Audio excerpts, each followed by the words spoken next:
I'm so sorry. Hello, welcome to Thursdays with AARP Wisconsin.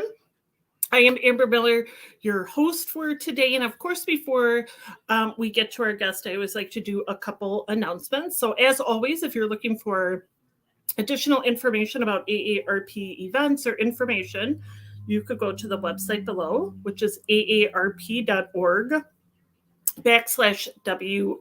We will be having some possible in-person events coming up in the next couple months. So that is probably the best way to kind of keep abreast of the information and if it will be near you.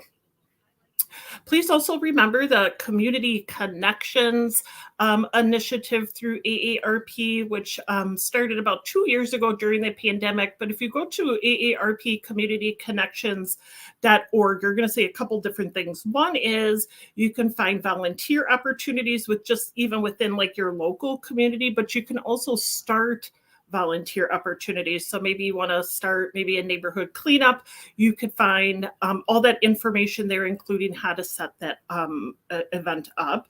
There's also AARP Friendly Voice Initiative. This also started during the pandemic because, as we know, isolation is very scary. But you could put a request in for yourself or for your loved one to receive a phone call from one of our AARP trained volunteers. So you could put the request in. They can call you weekly, monthly, and because as we know, sometimes it's just really nice to hear a friendly voice on the other end. So you can find all that information at the website below, or you can call 1-888-281-0145. There, you could be any age. You do not need to be an AARP member, and there is no cost. If you are looking for volunteer opportunities, we'd love for you to join the AARP Wisconsin team. Whether it's in person or virtual opportunities, we probably have something for you. So you could go to the website below, which is aarp.org/I-want volunteer. So I want to volunteer to see the open opportunities. And also you could fill out your online application, and one of our AARP Wisconsin staff members will get back to you. So once again, aarp.org/I-want-volunteer, or you could just go to the AARP Wisconsin website, where you can also find additional information about volunteering. So today we are joined by Jilenne Gunther, who's the director of the BankSafe initiative program through AARP, which this might be the first time you're hearing about this, which is great because that's why we have her on today's show. But Jilenne is going to just talk a little bit about it, how it started, how it impacts you. I'm a big fan of this program. I've been at AARP almost 3 years, and that was one of the probably the first initiatives that I learned about, and I just think it's really great. So Jilenne, thank you so much for joining us today. Thanks, Amber. I'm really happy to be here. Thanks for inviting me. Absolutely. And if you are watching this live, feel free to post your questions or comments below if you're on our Facebook.com page or our YouTube page, and we're going to be getting to them momentarily. So, Jilenne, before the start of the show, you were talking about Culver's, which I was like, yes, I just had some Culver's yesterday, because obviously you live in Washington, D.C., so Culver's is not. We do not have a Culver's here, which is very upsetting. Very upsetting. At traveling, I'm always looking for a Culver's. I think I had it a couple of years ago, and those butter burgers are just so delicious. Yes. And I think it's one of the best burger places. And the custard is out of this world. So I don't know if that's a Wisconsin thing with the custards. Yeah. You guys know how to do it right. We do know how to do it right, Jilenne. You are very true there. Before we get to the questions, obviously then you've been to Wisconsin. If you could talk a little bit about, what your thoughts were about coming to our beautiful state. Oh my gosh, I loved it. First of all, I was kind of breaking out of jail during the kind of lockdown of the pandemic. I just couldn't handle it anymore. So I got into my car and I said, I'm just going to drive. So I took I-90 and I ended up part of the way in Wisconsin, and I loved it. I went to this beautiful garden in Madison, the Ulbrich Gardens. It was just really beautiful, relaxing. Nature is so great during the pandemic. And then I spent a night in La Crosse and just took a walk along the Mississippi. It was just really relaxing. Everybody was friendly. And then they had these 2 little gardens that looked like it's really kind of community volunteers that put this together. So it's really, really sweet. And La Crosse and Madison are both part of our age-friendly network as part of livable communities. But I love that you just happened to like stumble across our state, but also I'm very happy that you were able to try Culver's. So it's kind of life-changing. It totally is.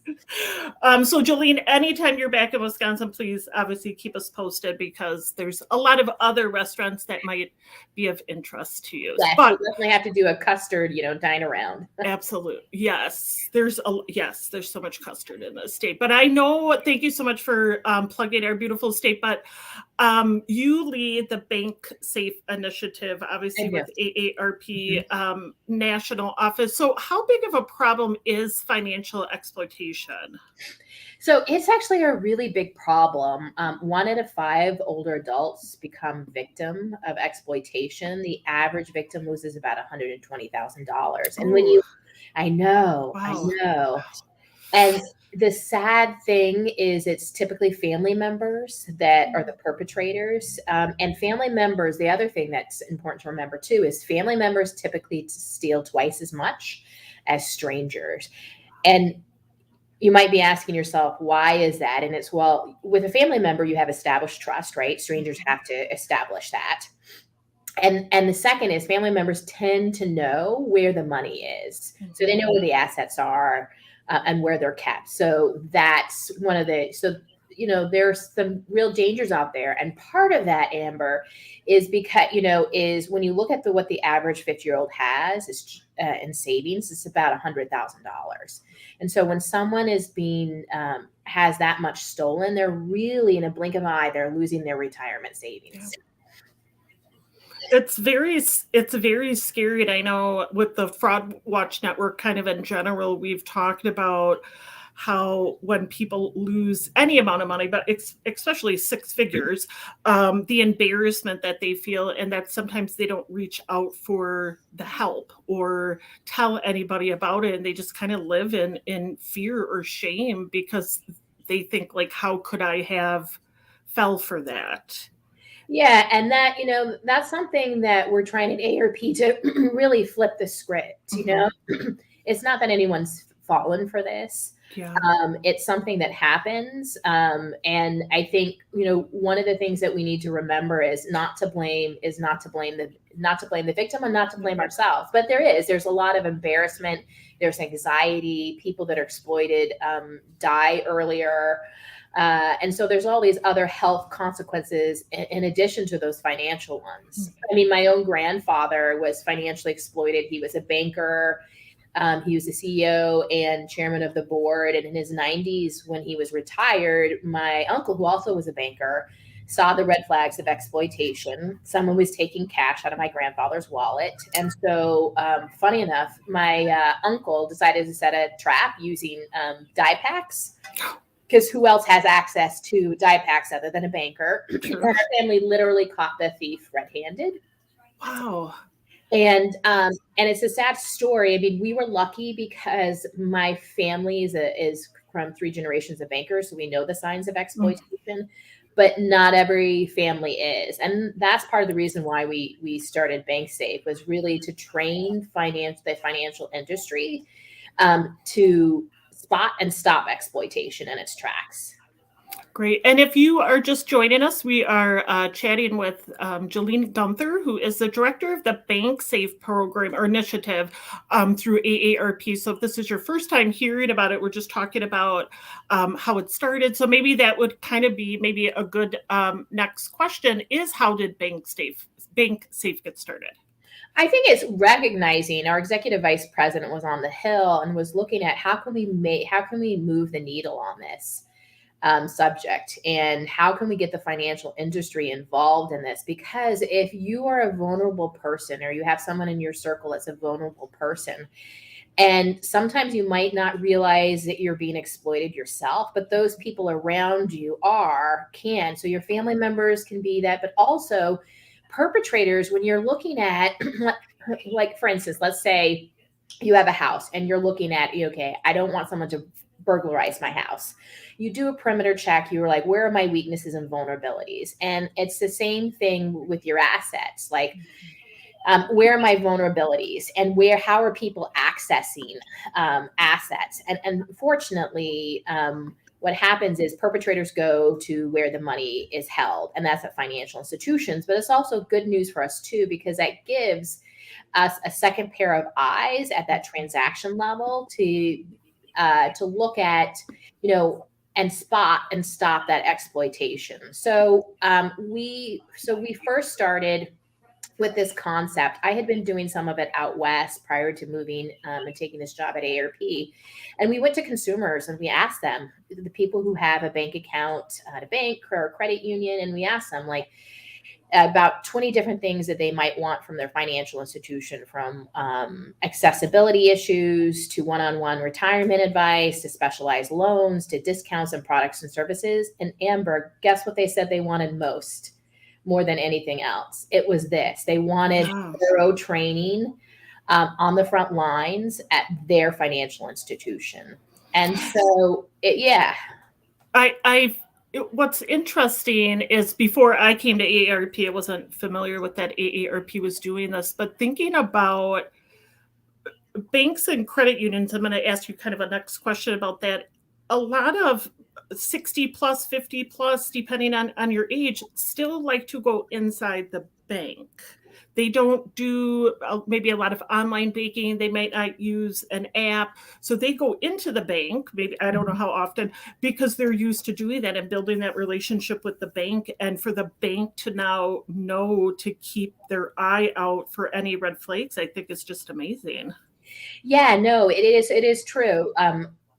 People over the age of 50 tend to go into branches more often. What's interesting is too that they're adopters of mobile as well. In fact, during the pandemic, the largest segment increase from peer-to-peer payments like Venmo and PayPal and Zelle is actually the 50 plus. Wow. So we're seeing a kind of a rapid adoption there as well. But people like to go into the branch, and when people have a problem, they're going into the branch too. So correct. And Jillian, what are some of the tools at the banks or credit unions that consumers can use to protect themselves? There's a couple of things that that are available, widely available. One is kind of account alerts, right? You can set up an alert if there's a certain transaction, over $200, so you can get alerts. One of the things that is also helpful too is a lot of times what happens is people will put someone else's name on their account and make it a joint account, right? Because they're like, oh, I want to leave this money to someone, or I just need help with my bills. And that's really a bad way to do it. If you're looking to leave the money in your bank account to someone, you can fill out a form at your bank called a payable upon death form. And so that way, upon someone's death, and then you can name that person who inherits that.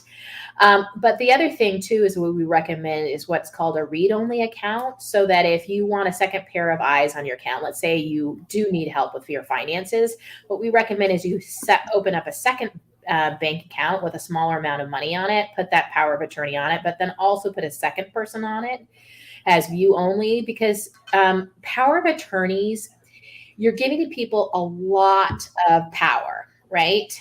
Like, let's say I had a financial power of attorney over you, Amber. Okay. Do you have a house? I don't have a house. Oh, that's too bad. But you've got a nice car, right? Probably nicer than mine. I don't know what you drive, but I'm gonna say it's a decent car. Yes. Yeah, I have a 2005 Honda Accord. Yep, I have something a little newer. Yeah.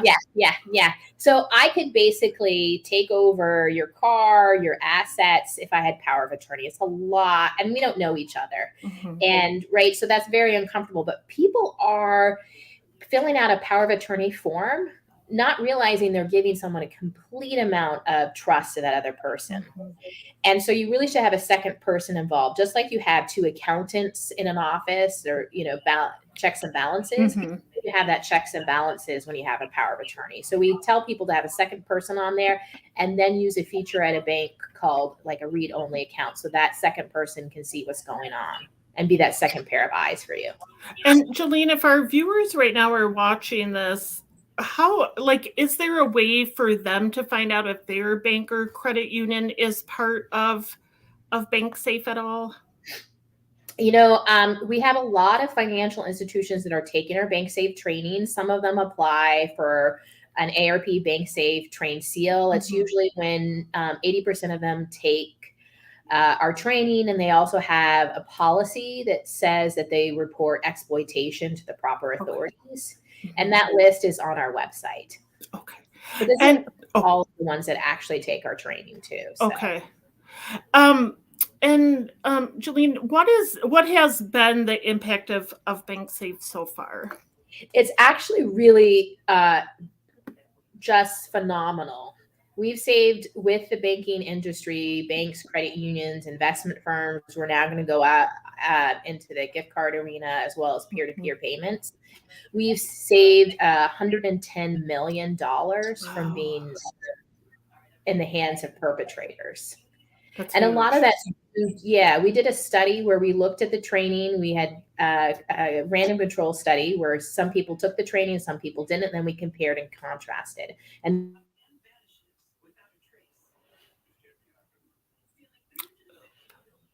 Jilenne?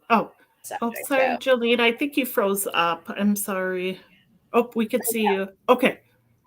I think we could see you and hear. Okay. I think you're good. I think you're good. Okay, great. Okay. Jilenne, it looks like we do have a question that we're going to bring up right now. It says, Jilenne, do you think it's a good idea to notify your bank ahead of time if you are planning to write a large check for something like a car or vacation? I think that's a really good idea. Typically they should do with a large check, they should look at this. They should do a signature check, but I think it's always a good idea. And especially if you're going on vacation, you should call your credit card companies and your banks to let them know so they don't freeze those cards. You mean like how it happens to me every single time I travel, because I love my bank, but it's my fault. I'm supposed to warn them of that I'm traveling out of state, and then I used it one time out of state, and it didn't go through. So I called them immediately. No, exactly. And in fact, I actually had a charge of what perpetrators do is they'll put a little charge on your card. So I got one for $9.99 in Sweden, and I was not in Sweden. Yeah. So I immediately called my bank, and then they reversed it. So, and that's why it's really important. The other kind of advice I would have is when you're making purchases like that, just making purchases, always do it on your credit card rather than your debit card, because you have better protections on your credit card. So. And Jilenne, if our viewers right now are wanting to read more about BankSafe, where would you recommend that they go? Yeah, they can go to aarp.org/BankSafe. And last question, what advice would you give to our viewers, or if they're watching this live or in replay, what advice would you give to them about ensuring that their banking is safe? Banking is a very safe activity. I think it's just really looking for those signs of financial exploitation. I think 50% of the time that exploitation is caught is because someone actually saw something that was suspicious and said something. So there are things like anomaly transactions that person wouldn't make. Like, for instance, if my mom spent $1,000 at Verizon Wireless, I know I'd have a problem because she has the same flip phone that she had in 1995. But if she spent $1,000 at Nordstrom, she loves shoes, so I would know that. And so it's knowing that person in your circle that may be vulnerable. The vulnerability of people perpetrators will really take target to. So one of the things you want to look for in the people around you are, have they recently lost a spouse? Is there a death in the family? Did they recently have health issues where they're in hospital? Are they socially isolated? Of course, that probably means all of us, right? Mm-hmm. So the pandemic, but I think those are important things to really keep a better eye on the people in your circle, because perpetrators know that is a time of confusion and they'll really hone in on that. Absolutely. Well, Jilenne, if you're in Wisconsin, please make sure to connect with us. We'll take you on a tour of custard and cheese curds, Kringle, whatever you would like. So please keep us posted. That would be delightful about that. And thank you so much, Jilenne, for joining us today and just keeping our audience informed of stuff that we should be on the lookout for. So I appreciate it very much. Sounds great. Thanks, Amber. All right, my dear. Thank you. And as always, we like to promote additional upcoming events that might be of interest to you. So on March 31st, which is today, so Professor of Rock Top Gun movie soundtrack. And I will admit, I still have yet to watch Top Gun. I might be the only one. Monday, April 4th is Picture Perfect Smartphone Photography class. April 5th, AARP Elder Watch Budgeting and Savings, which I think is always great for us to revisit. And then Wednesday, April 6th lecture, the 10 greatest baseball players of all time. So you can go to the website below or call 1-877-926-8300 if you would like to register online. As we know, small dollar, big impact. We always talk about that during every show. This is a grant program for like nonprofits, city, county, municipalities, and similar.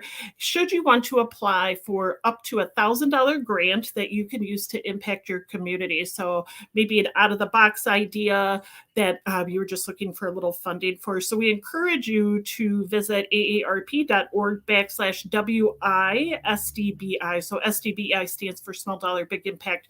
And then applications are due Tuesday, April 19th. Otherwise, check back to that website as they are accepted every month. So for next week's show, which is April 7th, it is National Library Week.